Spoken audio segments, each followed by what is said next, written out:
पृथ्वी लोक से लाखों करोड़ों मील दूर ठीक पृथ्वी की तरह ही दिखने वाला एक ग्रह था, ब्रह्मलोक। इस ग्रह के हवा, पानी, पेड़ पौधे, जमीन, आकाश जैसे सभी प्राकृतिक तत्वों में रहस्यमयी शक्तियां मौजूद थी, जिन शक्तियों की वजह से वहां रहने वाले सभी इंसान पृथ्वी लोक के इंसानों से काफी शक्तिशाली थे। इसी ब्रह्मलोक में किसी जगह पर बहुत बड़े और आलीशान महल में एक लंबा चौड़ा शख्स काले रंग का कवच पहने खड़ा था। उसके दोनों हाथों में तेज धार वाली तलवारें थी। ऐसा लग रहा था जैसे वो अभी अभी किसी जंग से लौटा हो। वो शख्स और कोई नहीं बल्कि ब्रह्मलोक का सबसे शक्तिशाली आदमी महेश्वर था। महेश्वर ने अपनी साधना के बल पर मौत पर भी जीत हासिल कर ली थी, इसीलिए वो अमर था। कमरे में आने के बाद वो अपना कवच उतार रहा था कि तभी उसका बेटा तेजस कमरे में आया और जिद करते हुए बोला, मेरी उम्र के सभी बच्चे महाकाय शक्ति हासिल कर चुके हैं, तो मैं क्यों नहीं कर सकता? बाबा, आप मेरी बात समझते क्यों नहीं? तेजस को बचपन से ही अपने बाबा की तरह ही शक्तिशाली बनने का जुनून सवार था।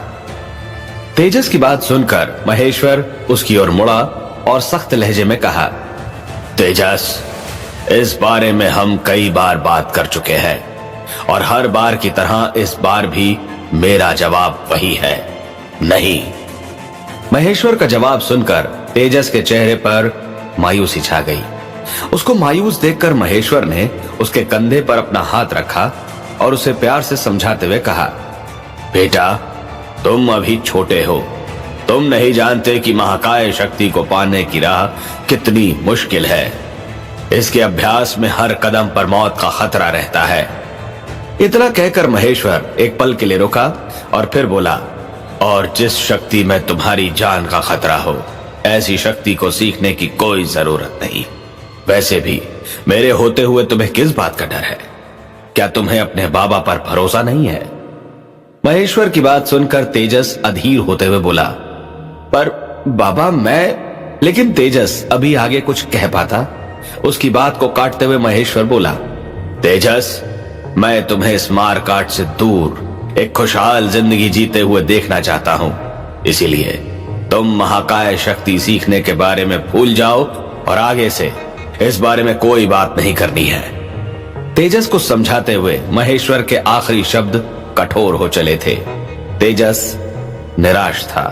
वो महेश्वर की बात का जवाब देना चाहता था, पर इससे पहले वो कुछ बोल पाता कि अचानक से उन दोनों को जोर जोर से दरवाजा पीटने की आवाज सुनाई दी।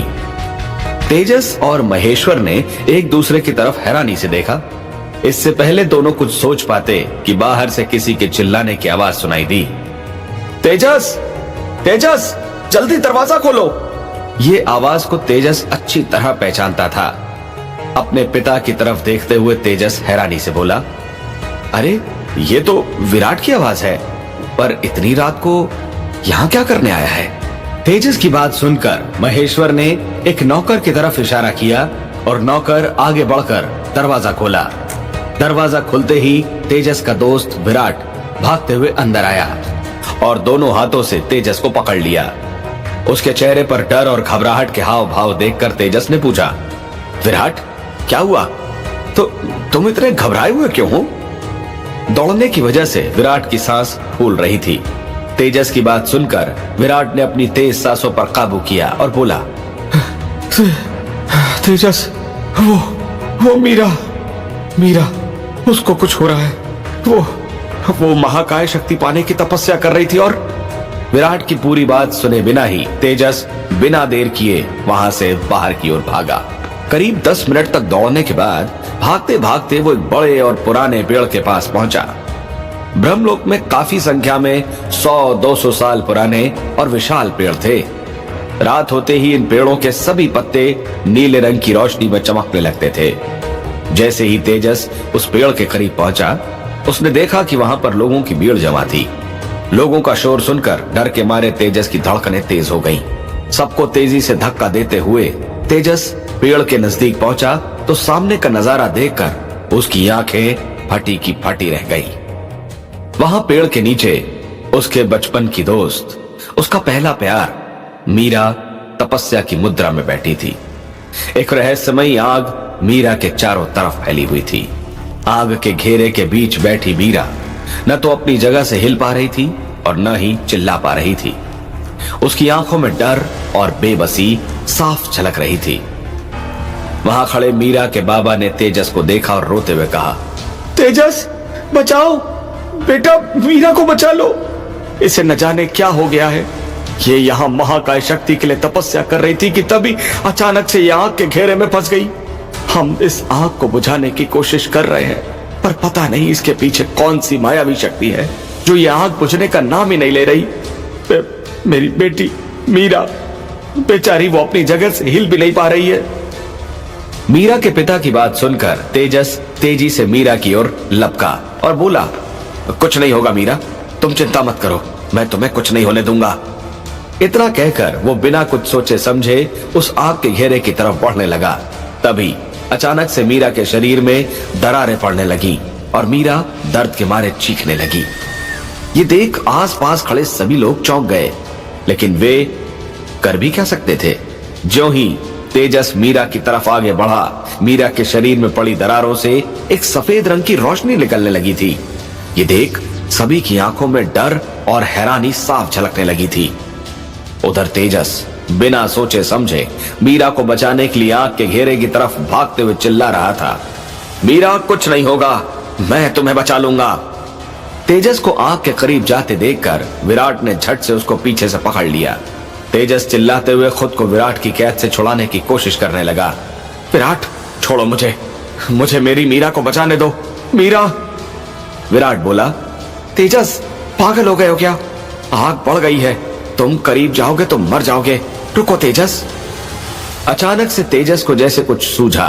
उसने एकदम से खुद को छुड़ाने की कोशिश करना बंद कर दिया और बदहवासी की आवाज में बोला, बाबा, एक बाबा ही है जो मीरा को बचा सकते हैं। हाँ, वो मीरा को बचा लेंगे। ये कहकर उसने मीरा की तरफ नम आंखों के साथ देखा और बिना देरी किए सीधा महल की तरफ दौड़ कर गया। तेजस लड़खड़ाते कदमों के साथ वहां पहुंचा और बोला, बाबा जल्दी चलिए, मीरा को बचाइए, नहीं तो वो मर जाएगी। आप ही उसे बचा सकते हैं। मीरा महाकाय शक्ति के लिए साधना कर रही थी, तभी अचानक से वो आग, जल्दी चलिए बाबा। तेजस अपने पिता की तरफ उम्मीद से देखता रहा, पर महेश्वर अपनी जगह से नहीं हिला। उसकी आंखों में पछतावा और उदासी साफ झलक रही थी। अपने बेटे को इतना घबराते हुए देखकर तेजस की मां ममता ने उसके गालों पर हाथ रखते हुए कहा, तेजस बेटा संभालो खुद को। महेश्वर तेजस के पास आकर निराश होते हुए बोला, मैं मीरा को नहीं बचा सकता तेजस। अपने पिता के मुंह से यह बात सुनकर तेजस की आंखों में आखिरी उम्मीद भी गायब हो गई। उसने मां के हाथ को अपने गाल से हटाया और लगभग चिल्लाते हुए बोला, क्यों नहीं बचा सकते? आप तो अमर है ना, सबसे शक्तिशाली। तो क्यों? आपने ही कहा था कि मेरी हर इच्छा को पूरा करेंगे, मुझे जो चाहिए वो देंगे। तो अब मैं मीरा की जिंदगी मांगता हूं, उसे बचा लीजिए। महेश्वर तेजस के सिर पर अपना हाथ फेरते हुए बोला, मैं नहीं बचा सकता उसको तेजस, समझने की कोशिश करो। इतने में विराट फिर दौड़ते हुए तेजस के पास आया और बोला, तेजस मीरा नहीं रही, वो हमें छोड़कर जा चुकी है। विराट की बात सुनते ही तेजस की धड़कनें जैसे थम सी गई थी। वो ना में सिर हिलाते हुए वापस उस पेड़ के पास भागा। उसको इस तरह से भागते देखकर उसकी मां चिल्लाई, तेजस रुको। लेकिन तेजस कहां रुकने वाला था। उसके माता पिता भी उसके पीछे दौड़े। तेजस दौड़ते हुए पेड़ के पास पहुंचा। वहां आग के घेरे की जगह अब सिर्फ धुआं था। जहां मीरा बैठी थी वहां पर अब सिर्फ राख ही बची थी। तेजस घेरे के पास पहुंचकर वहीं जमीन पर घुटनों के बल बैठकर बोला, मीरा नहीं, तुम नहीं मर सकती, ऐसा नहीं हो सकता। मीरा मुझे छोड़कर नहीं जा सकती। तेजस को इस तरह से तकलीफ में चीखते हुए देखकर वहां खड़े लोग फुसफुसाते हुए आपस में बात करने लगे। ऐसा तो पहले कभी नहीं हुआ कि महाकाय शक्ति के लिए साधना करते हुए कोई इस तरह से भस्म हो गया हो। बेचारी वो ना तो कुछ बोल पाई और ना अपनी जगह से हिल पाई। बेचारी की बहुत दर्दनाक मौत हुई है। तब तक तेजस के माता पिता भी वहां पहुंच चुके थे। उन्हें देखकर तेजस उठकर खड़ा हुआ और आंसुओं को पोंछते हुए चिल्लाकर बोला, मेरी मीरा मर गई। ना आपने उसे बचाया और ना ही आपने मुझे इस लायक बनने दिया कि मैं उसे बचा सकूं। धीरे धीरे वहां खड़े सभी लोग अपने अपने घरों को लौटने लगे। बेबस तेजस ममता की ओर देखकर बोला, मां, आपने भी कुछ नहीं किया। आप जानती थी कि मीरा मेरे लिए क्या थी। आपने ऐसा क्यों किया? महेश्वर को अपने बेटे की नफरत सहन नहीं हुई और वो बोला, तेजस, मेरा यकीन करो, मैं उसे नहीं बचा सकता था, क्योंकि ये जो कुछ भी हो रहा है वो सब व्योम कर रहा है। उसकी शक्तियों के आगे मैं कभी कुछ नहीं कर सकता हूं। महेश्वर के मुंह से व्योम का नाम सुनकर ममता ने महेश्वर को रोकने की कोशिश की, लेकिन महेश्वर ने ममता को रोकते हुए बोला, नहीं ममता, मैं सच्चाई को अब नहीं छुपा सकता। तेजस को जानने का हक है। एक गहरी सांस भरकर महेश्वर बोला, तेजस, मैं चाहे कितना भी शक्तिशाली हो जाऊं, पर एक इंसान है जिसकी शक्तियों के सामने मेरी शक्तियां हमेशा कमजोर ही रहेंगी। आज जो कुछ भी हुआ वो भी उसी इंसान की एक घटिया चाल थी। ये सब सुन तेजस ने पूछा, मुझे कुछ समझ नहीं आ रहा है। व्योम लोक, सम्राट व्योम, और ये व्योम जो भी है उसे मीरा को मारकर क्या हासिल होगा? वो ऐसा क्यों करेगा? महेश्वर बोला, तेजस, व्योम सभी लोगों पर राज करता है। हमारे ब्रह्मलोक पर भी वो ऐसा ही करना चाहता है, पर मेरे होते हुए वो ऐसा नहीं कर सकता। मेरे अमर होने की वजह से वो व्योम मुझसे नफरत करता है, इसीलिए उसने मुझे तकलीफ पहुंचाने के लिए ऐसा किया है। वो जानता है कि तुम मीरा को प्यार करते हो। तुम्हारे प्यार को छीनकर उसने तुम्हें तकलीफ दी है, क्योंकि वो जानता है कि मैं कभी भी तुम्हें तकलीफ में नहीं देख सकता।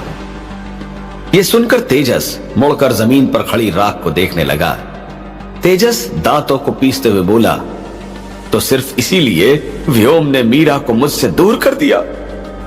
मीरा की क्या गलती थी? यही कि वो मुझसे प्यार करती थी। अपने बेटे के कंधे पर हाथ रखकर महेश्वर बोला, तेजस, व्योम को इन सब बातों से कोई फर्क नहीं पड़ता। वो हमारे परिवार को तकलीफ देने के लिए किसी भी हद तक जा सकता है। महेश्वर की बात सुनकर तेजस बोला, शक्तियां?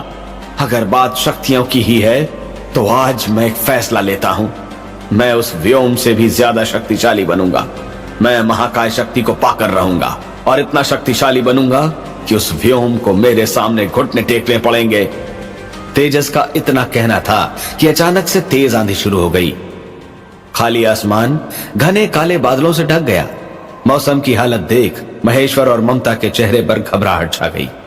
महेश्वर ने तेजस को डांटते हुए बोला, पागल हो गए हो? जानते हो तुम किससे टक्कर लेने की बात कर रहे हो? तेजस ने घूरते हुए आसमान की तरफ देखा और कहा, हाँ, उस डरपोक से जो मासूमों की जान लेकर दूसरों को तकलीफ देने की कोशिश कर रहा है। और आप मुझे मत रोकिए बाबा।